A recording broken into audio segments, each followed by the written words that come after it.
NTV.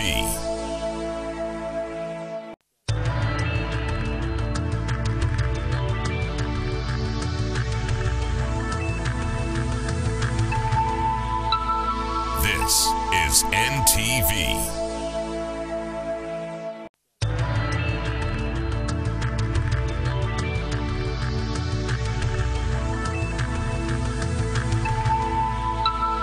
This is NTV.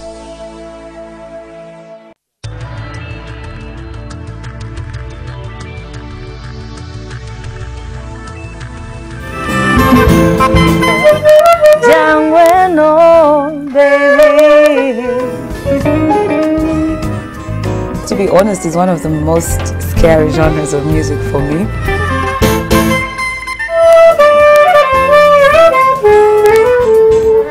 For me every day.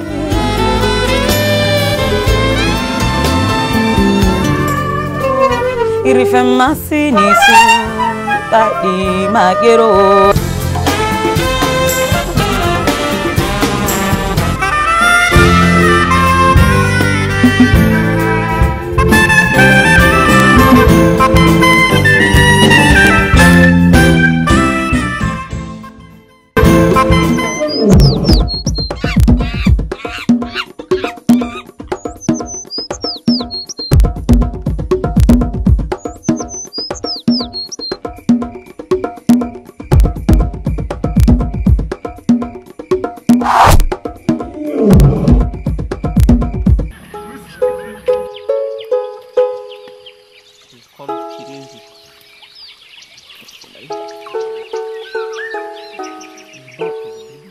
The mountain gorilla is considered endangered species, with only about 720 mountain gorillas left in the world. And these live within 4 national parks split into 2 regions: Bwindi Impenetrable Forest National Park, Mahinga Gorilla National Park in Uganda, Volcanoes National Park in Rwanda, and Virunga National Park in the Democratic Republic of Congo.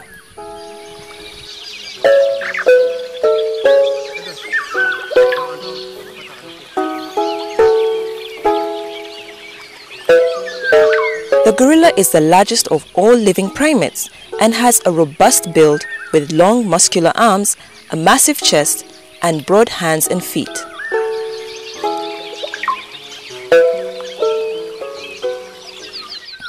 It has longer and darker hair than other species, allowing it to live and travel at high altitudes where temperatures drop to below 0 degrees Celsius.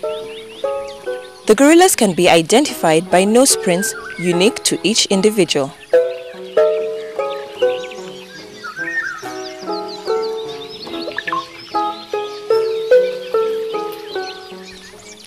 Male mountain gorillas stand up to an average height of 6 feet and weigh from 400 to 500 pounds, that is 227 kilograms, making them the largest of the great apes.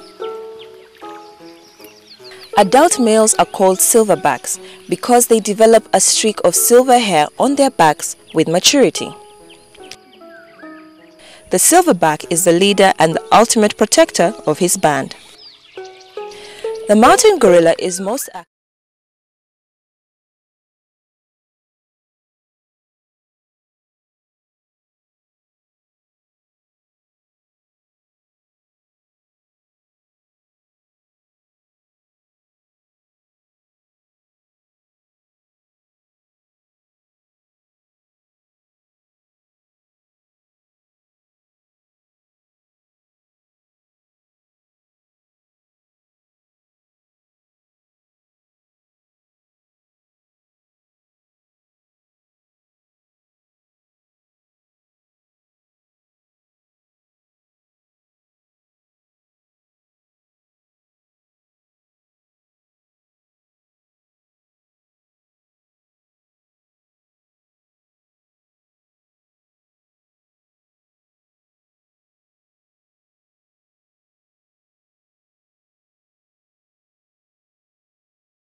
is NTV.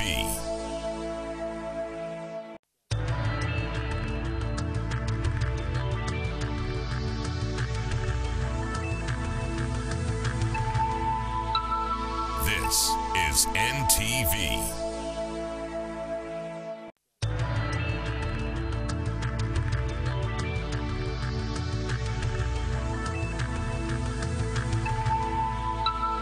This is NTV.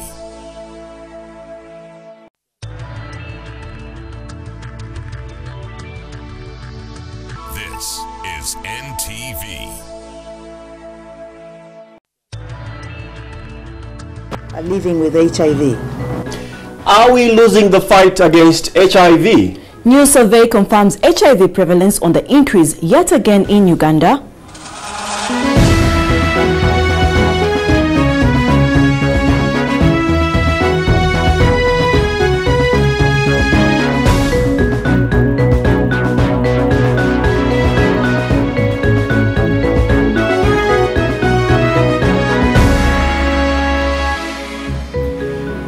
Tonight, the 2011 Uganda AIDS Indicator Survey results show both the strengths and challenges of Uganda's HIV response, turning the spotlight on issues like individual behavior change and prevention of mother-to-child transmission. Worrying, however, in the report is that multiple sexual partnerships, a key driver of Uganda's HIV epidemic, remains as high as 25% and among men and 4% among women. But it also poses a question: what else is causing the high HIV prevalence? That debate forms part of our NTV poll tonight. Also tonight, private schools threaten to flex their muscles as government defaults on contributions. Good evening and a warm welcome to Thursday's edition of NTV Tonight. Let's now have a look at the rest of the headlines. Survivors of Buda landslides reject calls to relocate as Red Cross launches $4.5 billion appeal. Picking up the pieces, survivors of the 2010 Buda landslide in a rat race to build their lives. Government accuses World Bank of frustrating efforts for an oil refinery as Parliament starts to discuss oil bills.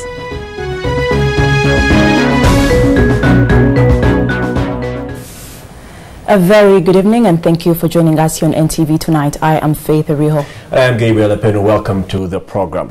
Tonight, the latest HIV/AIDS survey in the country shows that the prevalence rates among adults between the ages of 15 and 49 years has increased from 6.4% to 7.3% within a period of 8 years. The results of a nationwide survey released by the Health Minister, Christine Ondoa, indicate that about 130,000 new infections occur each year, with more infections recorded among women, widows and married couples living in urban areas. Well, the minister appealed to the public to be more responsible about their sexual behavior, but also pledged to scale up interventions aimed at curbing the HIV/AIDS scourge. Krista Chamringa has more. The Health Minister, Christine Ondoa, today released the results of the 2011 Uganda AIDS Indicator Survey, which showed an increase in the prevalence rates across the country. The proportion of adults with HIV has increased slightly since the last national population-based survey of 2004-2005. HIV prevalence is higher among women, amounting to 8.3%, than men, which is 6.1%. The increase was attributed to several factors, among which are the promiscuous behavior of a large number of adults, the availability of antiretroviral drugs, which has increased the lifespan of people living with HIV and AIDS, and the increase in mother-to-child transmission rates. Health experts from the United States Agency for International Development who were in attendance pledged their support to the Ugandan government in curbing the spread of HIV/AIDS. Since 2004, from the American people have invested $1.7 billion to in support of the HIV/AIDS response in Uganda. And the way forward to this result is we are reaffirming our commitment to the people of Uganda, that we will continue our level of commitment to these efforts going forward. The survey findings shows the central region with the highest prevalence rates at 10.6%, followed by the mid-northern region with 8.3%. The Midwestern region had 8.2%, while the Mid-Eastern region registered the lowest prevalence rates at 4.1%. Kampala City was surveyed as a separate entity due to its multicultural nature and recorded 7.1%. Multiple sexual partnerships are a key driver of this epidemic in this Uganda. You can change what you are doing. The results also showed that male circumcision had a positive effect on HIV transmission, although the proportion of circumcised Ugandan men between 15 and 49 years remained unchanged. Once you're circumcised, we are not saying go live, still use condoms. And this is really calls for an individual behavior change. The increase in the prevalence rates indicates a reversal in the gains the country recorded between the 1980s and 90s when the HIV/AIDS pandemic ravaged the country. Chris Ochamringa, NTV. Well, in NTV Paul, tonight we would like to hear your views on this issue, and we are asking why do you think the rate of HIV infections yet again on the upward trend in Uganda? Why do you think the rate of HIV infection is going up yet again in Uganda? Well, to have your say, text 8778 followed by your name and comment, and where you're texting from. We shall be bringing some of your comments during tonight's newscast. Okay, moving on, the World Bank has been accused of frustrating Uganda's efforts to build an oil refinery in the country. The Commissioner for Petroleum and Production in the Ministry of Energy, Ernest Rubondo, told lawmakers today that international oil players, including development partners, are opposed to Uganda's ambitions of refining its oil here. A reliable source in the ministry who preferred anonymity because of the sensitivity of the matter with the donors disclosed that it's the World Bank that is opposing this move. A reliable source, I beg your pardon, this was during a meeting with members of Parliament who are in Munyonyo for a 2-day discussion on the status of Uganda's oil sector and the petroleum bills before Parliament. By last evening, all members of Parliament thronged Speech Resort Munyonyo, 2 days to the close of the 2011-2012 financial year. Reason: to discuss the status of Uganda's oil sector and the petroleum bills currently before Parliament. The 2 days meeting was convened by the Minister of Energy and Mineral Development. It has been argued in different fora that the bills give the minister responsible for the oil and gas sector too much power. It should be appreciated that we have to separate the issues at hand from any individual, since any of us in the House could hold the portfolio. There's been a lot of debate and discussion in Uganda's petroleum sector, in the public domain. It has even done something unprecedented and brought petroleum leaders to our Parliament. So you can understand how sensitive this matter is. Oil experts outline Uganda's oil industry, which stems way back in 1920s during the colonial era. But since Uganda intensified plans of the oil exploration in 2006, 67 oil wells have so far produced oil and gas out of 71 wells drilled, representing 90% success. Now Uganda is moving to another phase of building a refinery. This move, however, has met stiff resistance by international oil players, including development partners. Yeah, to take this decision of refining isn't completely easy, because I can share with you that industry has not been supportive of this process. I think it's also fair to say that even some development partners have not been supportive of this process. They say that, technically it was not possible, it was too difficult and things like that. So the ministry went ahead and now contracted a professional firm, Foster Wheeler, to undertake a professional study, this time specifically on the developing a refinery in Uganda.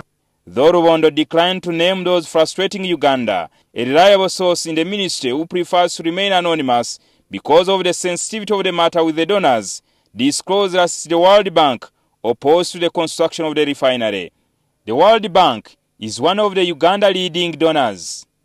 Rubondo, however, says Uganda has ignored the advice and is going ahead. The ministry undertook.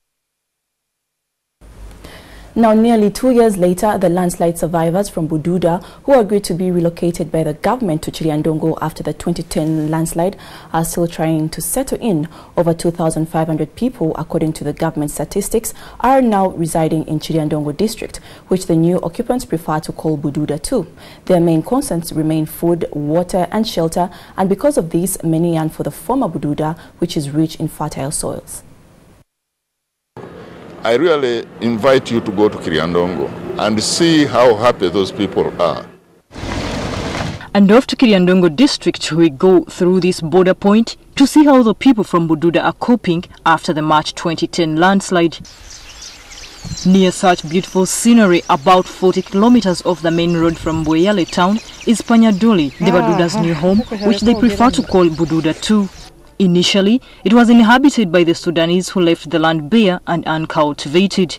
As we reached here, they managed to allocate each household by 2.5 acres of land. They gave us these saplings and some trees, even nails, to construct our shelters. Now such torn-up saplings are all the shelter most homes here have. They said we shall construct houses, 300 houses, within 2 months, but since then they have constructed about 100 houses which are still incomplete. Our perception was that people would adopt the construction style here. You pass through a refugee camp, you saw grass-thatched houses. The numbers are also increasing. While the government says there are about 2,500 people, some residents say they are now over 4,500. You can't chase somebody who has followed his relative. Let them go back, and when government comes to register them, they will find them there,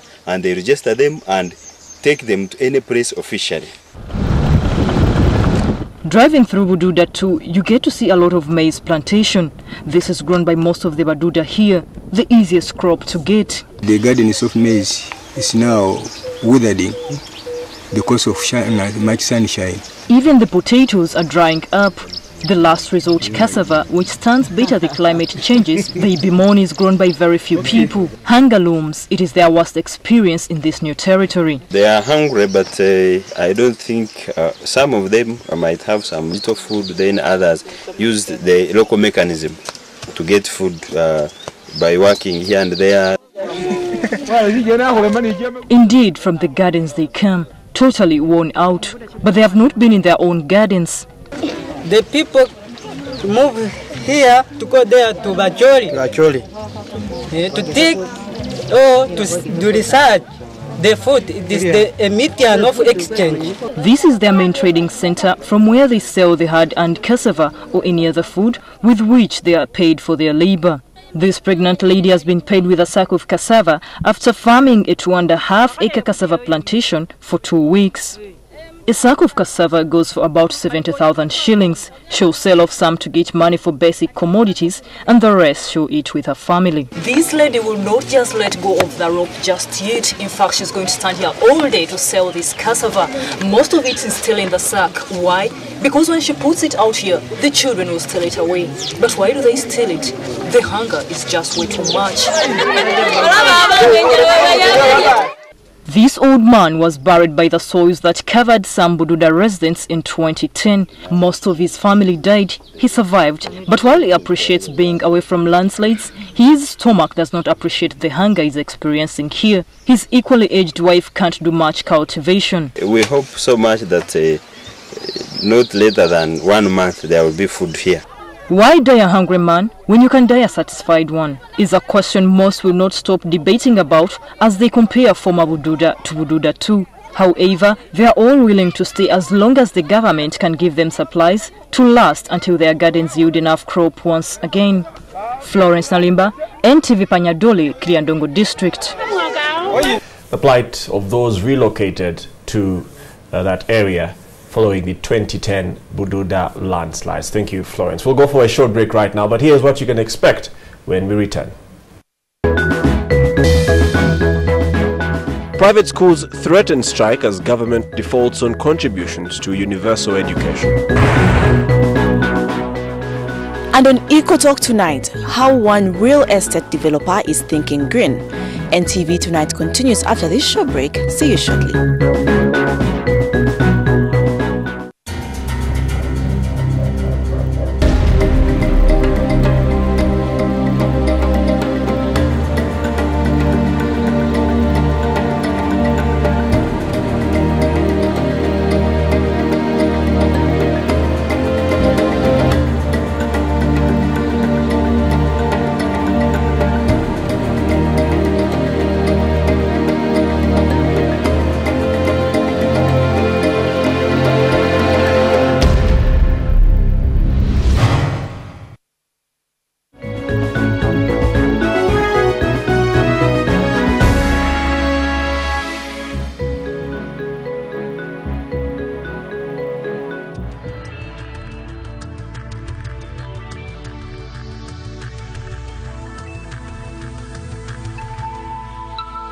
This is NTV.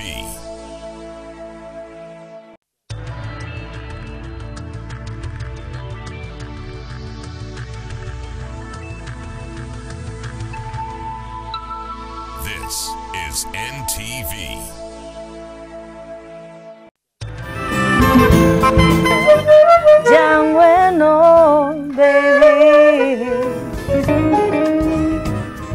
To be honest, it's one of the most scary genres of music for me.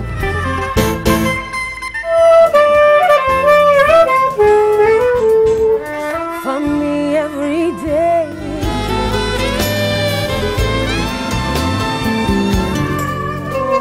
Irifemasi nisu tadi magero.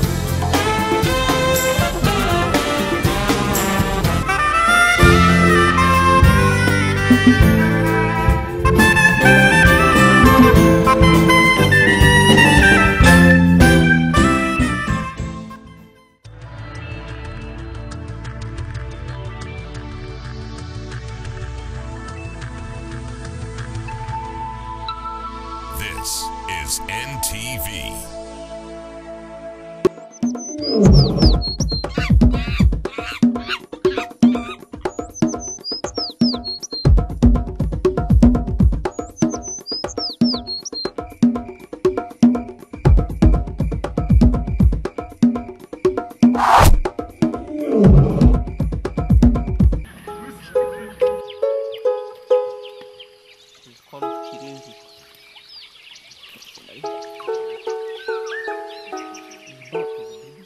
The mountain gorilla is considered endangered species, with only about 720 mountain gorillas left in the world. And these live within 4 national parks split into 2 regions. Welcome back. We start with a reminder of our NTV poll question for tonight and some of your responses. We asked, why do you think the rate of HIV infections is yet again on the upward trend in Uganda? Why do you think the rate of HIV infections is yet again going up in the country? Well, to have your say, text 8778 followed by your name and where you are texting from. Let's now take a look at some of your comments so far. Okay, Sabiti Ivan, you say HIV/AIDS funding in Uganda is largely dependent on donors. There is need for increased and sustained financing from the government if the impact is to be reduced. And Venancio Ahabo here says HIV is no longer viewed as a death sentence and government just left all fundings to foreign donors. Okay, we'll keep those comments and contributions coming. We shall read some more before we wind up with NTV tonight. Well, moving on, the National Association of Private Universal Secondary Education Schools has threatened to prematurely end the term of July 15th next month in a bid to address the plight regarding the operation of the USE program countrywide. The proprietors and head teachers of private schools operating under the USE program said there is no money to cater for operational costs, among other activities. The school are demanding arrears for 3rd term 2011, 1st term 2012 and 2nd term 2012. In a meeting held in Nambole Stadium this afternoon between the proprietors and head teachers of private schools under the Universal Secondary Education Program and the Speaker of Parliament of Uganda, threats were made to close down schools if no appropriate response is received from government within 30 days. If the ministry has not released the arrears of first term, second term, and some balances of third term of 2011, the schools will be closed prematurely on 15th of July. The main objective of the meeting was to address the problems facing private schools under the USC program, which include continuous delay by government to pay the grant fee of 47,000 shillings per student, unfair treatment by government when it comes to allocations for infrastructure development as compared to government-aided schools, among others. Government has not raised the USC grant to 150,000 shillings. We will be compelled to charge a nominal fee in terms of cost-sharing fee of 100,000 shillings per student. Government need to take it more seriously. And you realize that as we talk right now, the money for Senior 1 and Senior 5 has never been released. Patrick Kayemba, the chairperson of the task committee, told NTV that schools under the USC program are now operating on money got from loans, which is a very risky move. Schools are operating on promises. Because of the language that we have always adopted, we have kept on promising the teachers, the suppliers, and we have kept on borrowing money that actually attract higher interest rates. Representing the Speaker of Parliament, Kinkizi East MP Dr. Chris Baryomunsi promised to present all the complaints before the Speaker so as to come up with an immediate and viable solution. There is a need to find a solution to this problem, and what I have suggested to them is that we are going to arrange a meeting between the Committee of Parliament responsible for education to meet with the leadership of the Association of the Private Schools that are implementing USE, and also the Ministry of Education and the Ministry of Finance.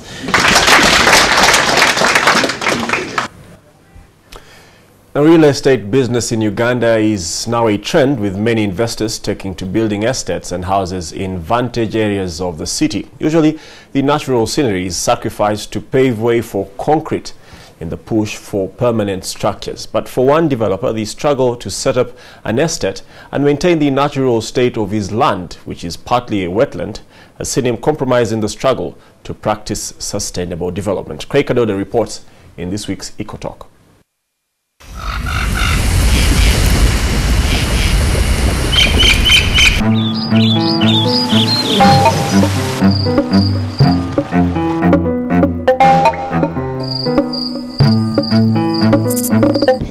This is a modern housing estate which has been fast developing by the day in Namalanda on Entebbe Road. A great estate which sits on about 1,000 acres of land, however, did not exist before and was just a thicket with a few bushes. But as development cropped in, the thickets were cleared to pave way for the mansions and bungalows, with more still under construction in the area. However, there are strict guidelines for homeowners in order to compensate for the lost green cover. Each homestead is expected to have fruit trees in its compound walls and have a minimum height for a wall fence. Now we are encouraging every home to plant an orchard in the eastern side of their homes. So a lot of trees have been planted, fruit trees like oranges, avocado, mangoes, fene. All these trees are planted there in an orderly way. And all homes have abided by the guidelines, which gives the homes a fresh outlook. The streets too have all been planted with different tree species, after which they are named.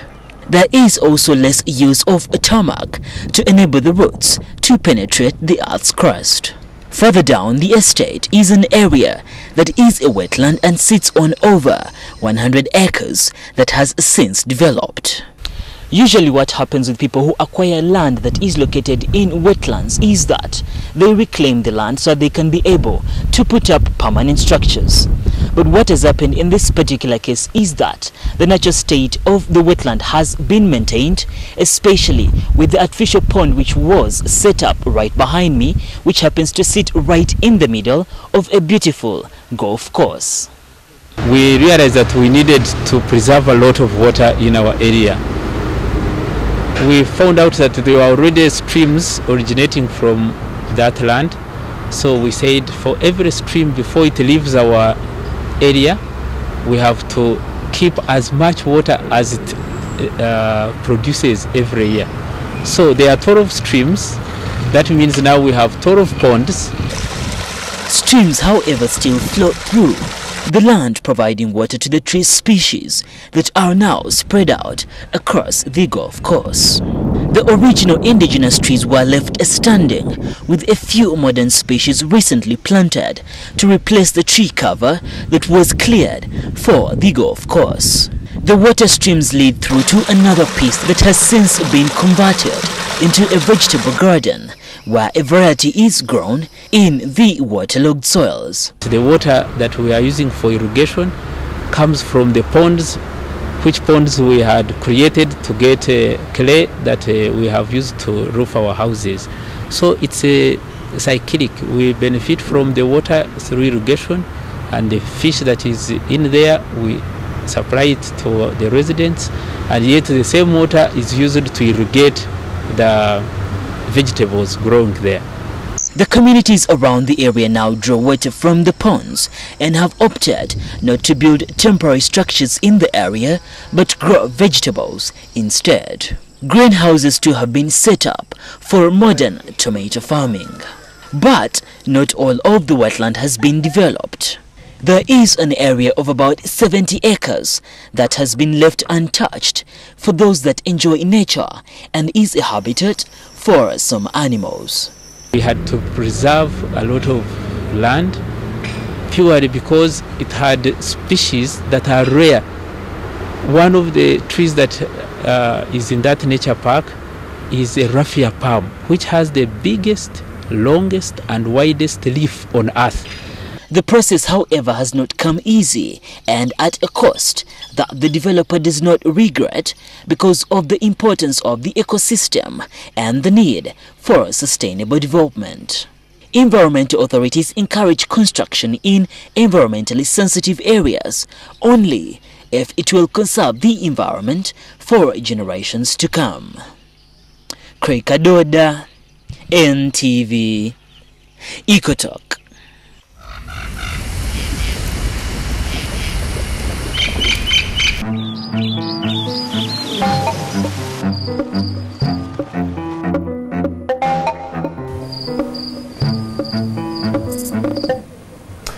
Well, it's time for NTV Business right now, and Malcolm Musime is standing by here in the studio. Good evening, Malcolm. Good evening to you, Faith and Gab. Well, in one of our stories here, I'm seeing experts saying Lake Victoria could be key in harnessing development in all the 5 East African countries, yeah? Yes, indeed, 5 East African countries, and that is if we actually come out and realize the potential that it has. Yeah, being the biggest lake, actually, but first, those countries that are close to it, that is Uganda, Kenya, and Tanzania, then can others benefit the most. Exactly. Okay. So don't miss that on NTV Business tonight.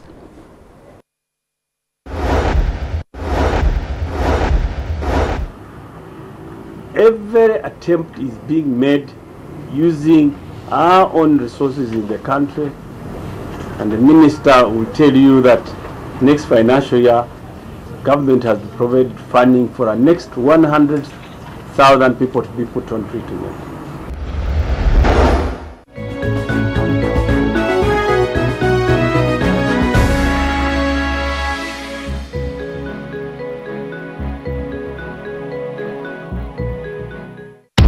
This time you got double.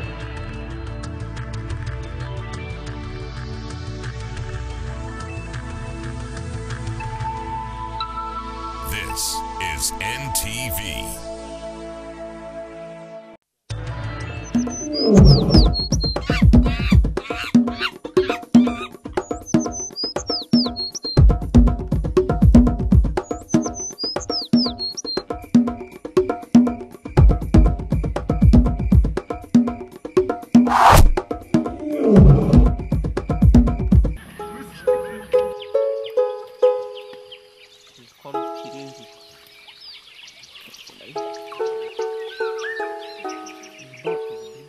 The mountain gorilla is considered endangered species, with only about 720 mountain gorillas left in the world.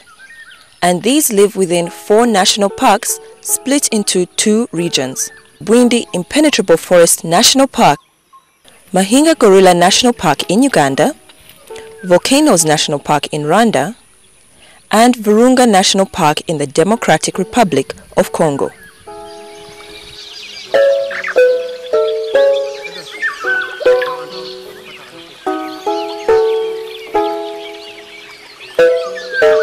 The gorilla is the largest of all living primates and has a robust build with long muscular arms, a massive chest, and broad hands and feet.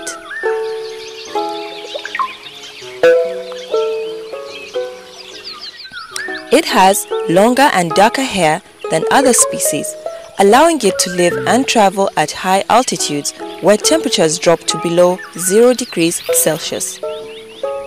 The gorillas can be identified by nose prints unique to each individual.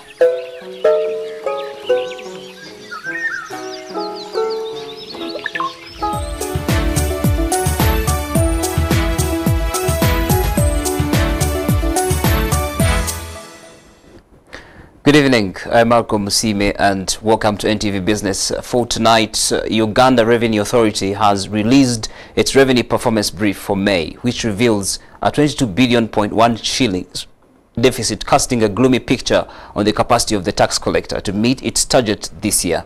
As Raina Orjan reports, the tax body has mentioned a wide range of initiatives to help bridge the gap and realize its set collection target of 7.2 trillion shillings. This financial year draws to a close within days and will be remembered as one of the most difficult for both the business community and tax collector, with a shortfall of at least 22 billion shillings being recorded in the latest report for May released this afternoon. In fact, if you talk to some banks, they will tell you that the default rate went very high. If you can't access credit, you can't do business. If you can't do business, we can't collect revenue. So a number of factors came together in this year ending, which made it difficult for businesses to be profitable. We ourselves saw a reduction in the volume of imports. Apart from fuel, even other taxable items, the volumes went down, meaning that it has actually been a difficult year. The Uganda Revenue Authority says going forward there is need in mitigating this trend of mismatch in the country's tax to GDP ratio of 14%, far below the continent's benchmark of 18%. In July, we are starting joint border surveillance operations with Rwanda. We will be starting those operations in July, and we are sure that will be a long way to improve our communication, especially in terms of the goods that go through Rwanda through Katuna to Rwanda, Burundi, and DRC. And with areas of tax strength such as on imported automobiles as well as registration, in which it earns approximately 16% of its entire monthly collections, this team of URA commissioners announced measures they hope will kick off fraud causing revenue loss. Post tomorrow, we will have no alternative but to enforce, to take enforcement action that may include: 1, rendering all the vehicles that are on the road and are included in that public notice invalid; 2, intercepting those vehicles. If we get any vehicles on the road and we have not verified them and we have not cleared them and they were on this, especially the last list, we'll have no option but to intercept them. Raina Orjan, NTV Business. Now, East African countries are yet to optimally harness the economic potential of Lake Victoria, which experts believe can transform the economies of the 5 East African states. Marine sector experts, however, contend that despite its strategic importance, where it serves 30% of the regional population, little has been done to protect it from deterioration. Even when it's clear that Lake Victoria has the potential to transform the fortunes of East African countries, especially the 3, Uganda, Kenya and Tanzania, that share it, much has happened to undermine their potential. From constant pollution of the lake to poor fishing methods and a poorly developed marine transport system, all these realities have worked in concert to make it hard for the region to tap the lake's potential. It is this state of affairs that the Lake Victoria Basin Initiative is trying to change. It is a very fertile region, and also you have mining, you have national parks. It therefore have a very high economic value. And because of all those factors, the Council of Ministers decided that this is an economic growth zone for the community. And therefore it should be managed in a very coordinated way. Part of the effort to preserve especially the state of the lake to sustain its economic value to the region is the introduction of levies, which will help member states to raise the funds needed. We are developing payments for the environmental services. It will be harmonized, and that will allow those who use the resources to also pay a small amount of money to sustain it. We have a fish levy, which is applied by the 3 countries, and this is to sustain the fisheries and have policies, regulations, fish stock evaluation, etc. done, and all those. In the financial markets, the all-share index gained by 25 points, helped by gains posted by mainly cross-listed companies. We have more in the following report.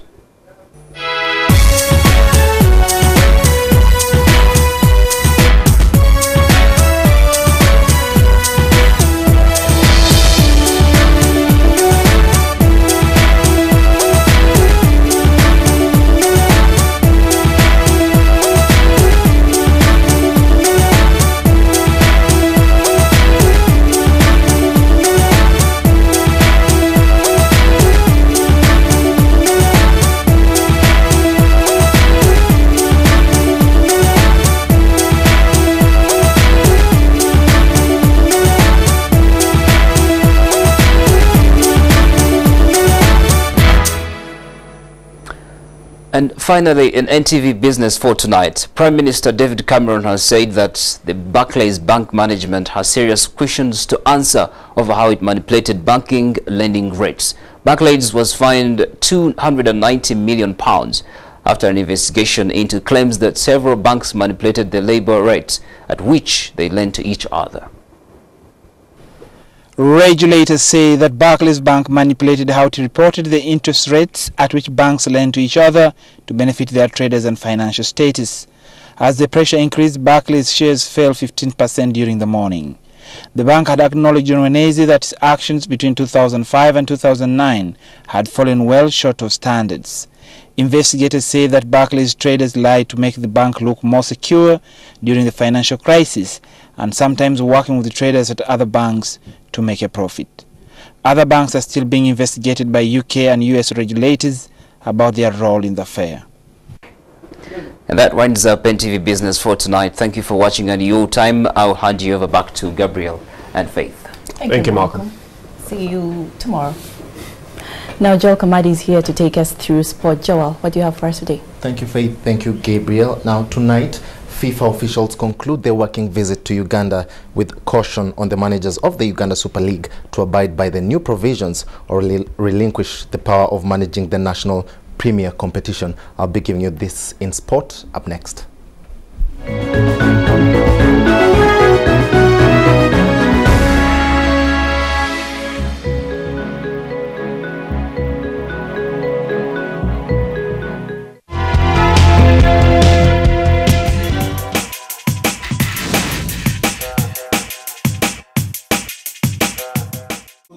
Jaweza takusau ya zamani lopitia oh hii dunia Bagalalina Kendo kole You should think about tomorrow Not only today. Influenced by the beauty and unique spirit of his home country Uganda, Maurice Kiria's music is an uncommon blend of soul, afro and R&B, which he prefers to call Woyo, which means soul. Sports with Guinness.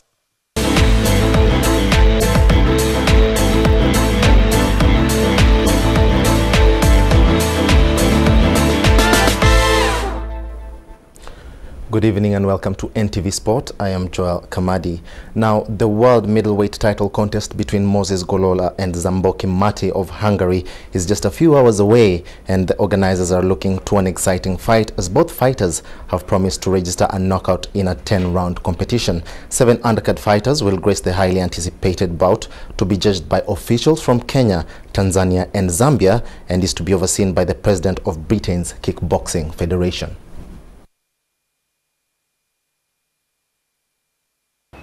We intend to, we have planned 10 rounds of fight. However, Zamboki has promised that he will hit Gola in the 2nd or 3rd round. Gola says he will not exceed 5 rounds. So we expect the best fight ever.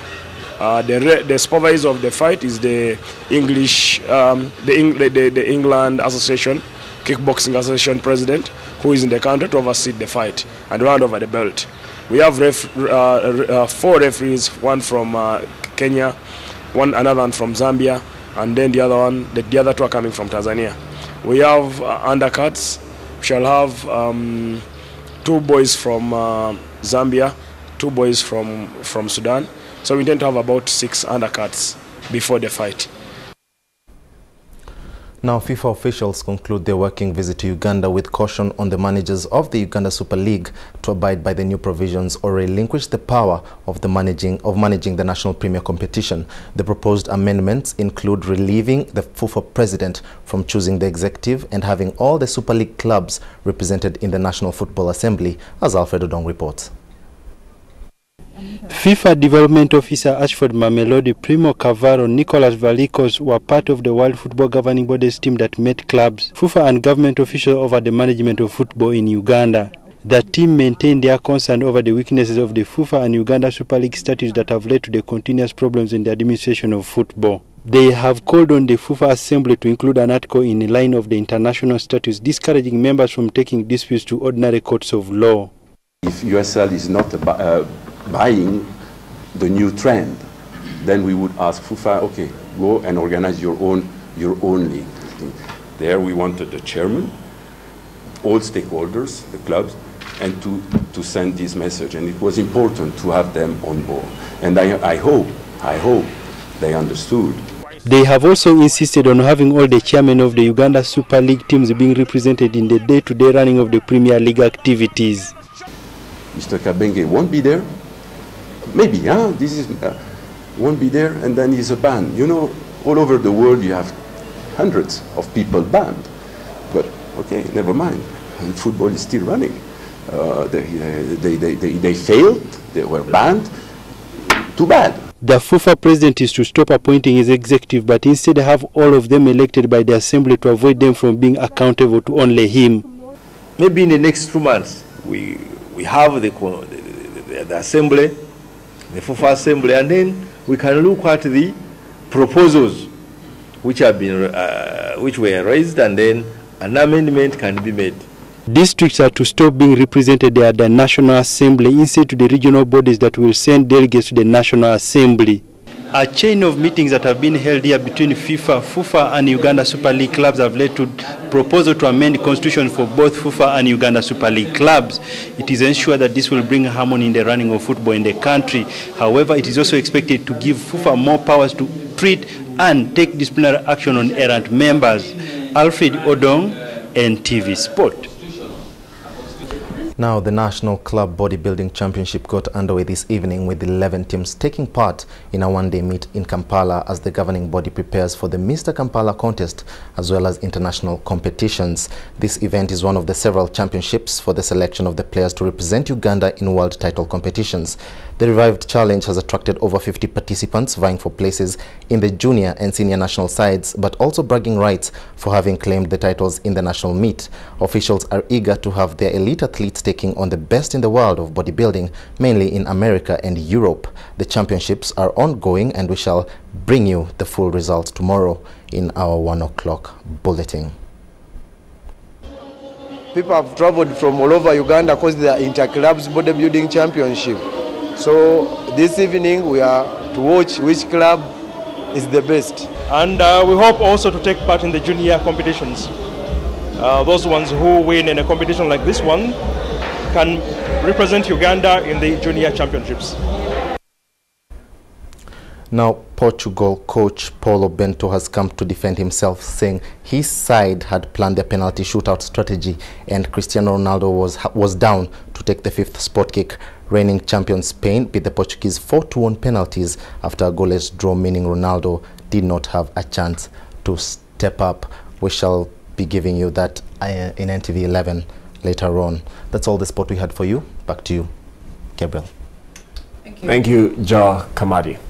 Now, before we move on, let's have an update from the landslide situation in Buda. A majority of people living in over 50 homes along the slopes of Mount Elgon, that's in Bunakasala village in Bulucheke sub-county, Buda district, have failed to heed to government's call to vacate the place, saying they are not convinced by the offer that the authorities are giving them. Meanwhile, as the leader of opposition in Parliament, Nandala Mafabi, who hails from the same region, faulted government for not doing enough to relocate the communities at risk. Deputy Minister of Disaster and Preparedness, Musa Echweru, gave assurances and excavation equipment was on its way. Separately, the Uganda Red Cross has launched a 4.5 billion shillings appeal to help survivors of the landslide. It is the 4th day since disaster struck Bunakasala village in Bulucheke sub-county, Buda district. No single body has been retrieved, but the people in the disaster-prone area are not about to leave their homes. An example is this home where the occupants survived by the skin of their teeth when the disaster struck. They are not planning to relocate anywhere, in the guilt of their tradition that one should die in his ancestral home. But they are also skeptical about government's plans to relocate them. They are not sure whether life would be any better than it was before. So it will be so bad if we leave this place, because our hearts will remain behind. The rains are continuing to pound the area, and the water is seen diffusing from the hill, and there are fears that this home will be the next if more soil slide downhill.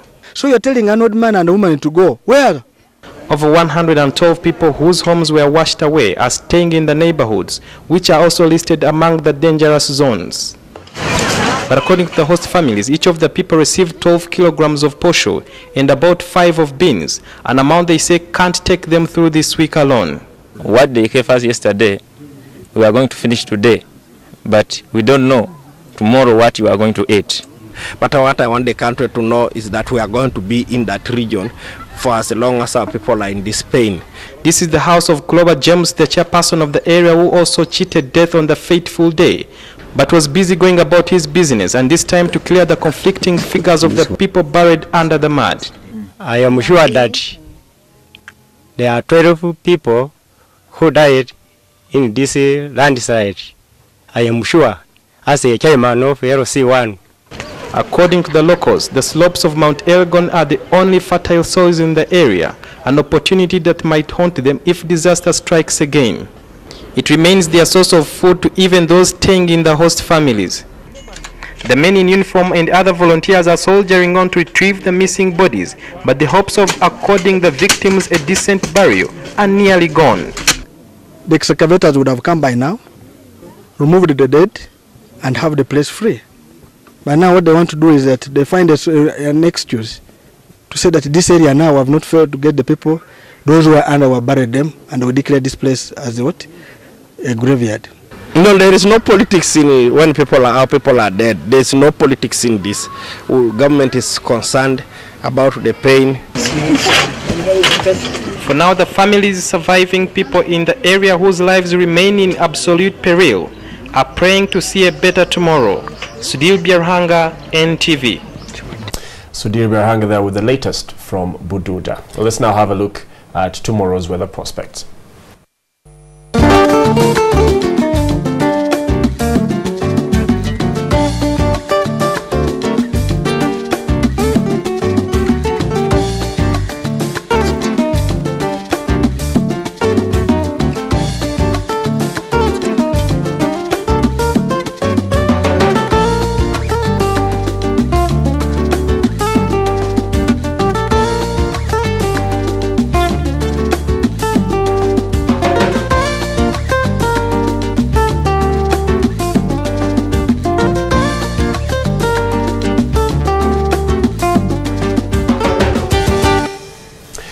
let's now take you back to tonight's NTV poll, and we asked you, why do you think the rate of HIV infection is yet again on the upward trend in Uganda? Let's now have a look at some more of your comments.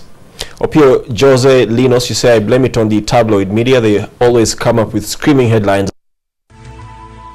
NTV, turning on your world. Coming up.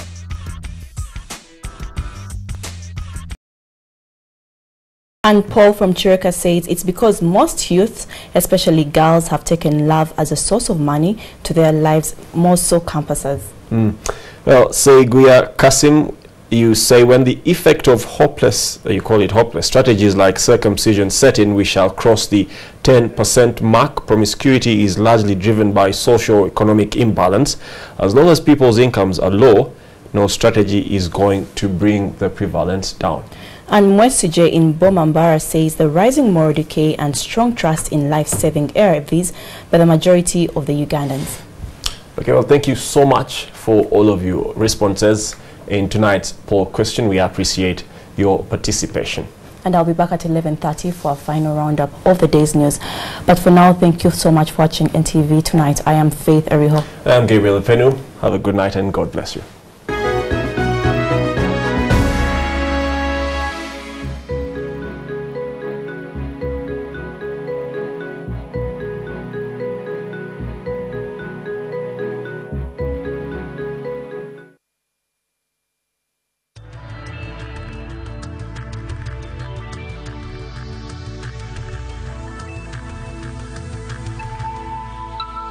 This is NTV.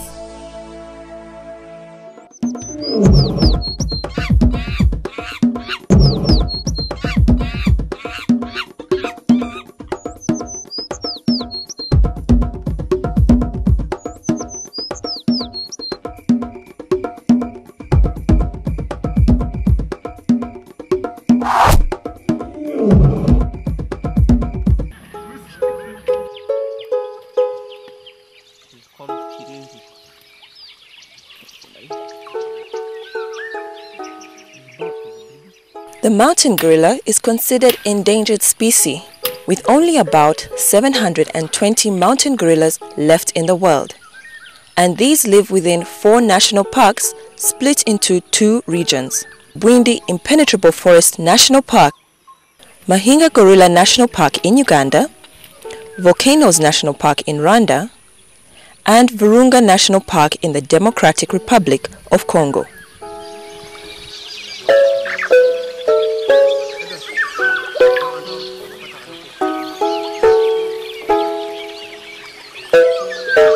The gorilla is the largest of all living primates and has a robust build with long muscular arms, a massive chest, and broad hands and feet.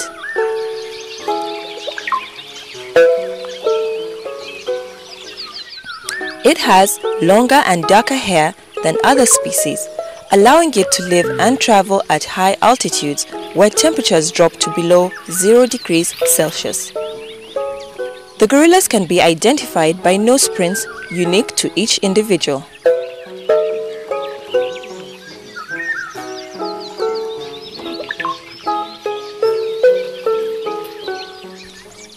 Male mountain gorillas stand up to an average height of 6 feet and weigh from 400 to 500 pounds, that is 227 kilograms, making them the largest of the great apes.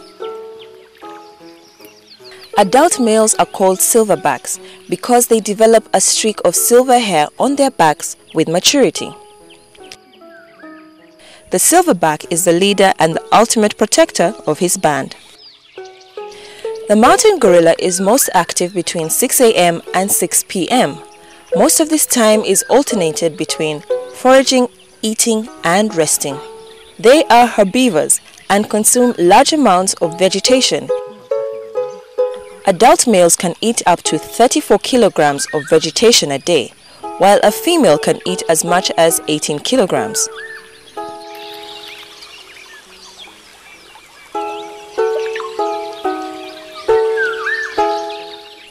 Females reach breeding age at about 10 years old. They typically bear young every 4 to 5 years, giving birth after a gestation period of 8 to 9 months.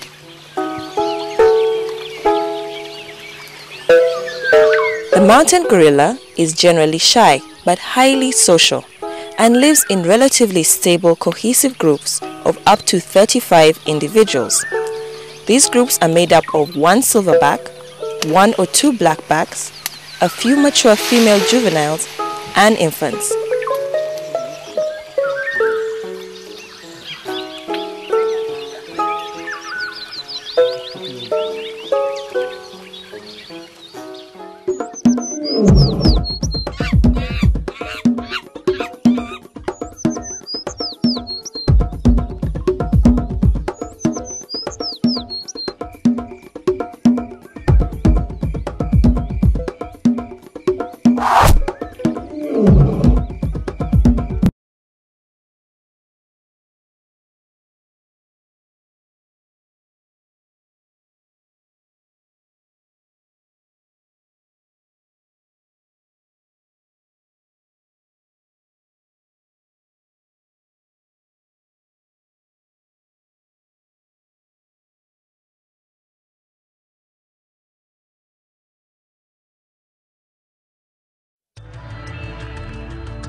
This is NTV.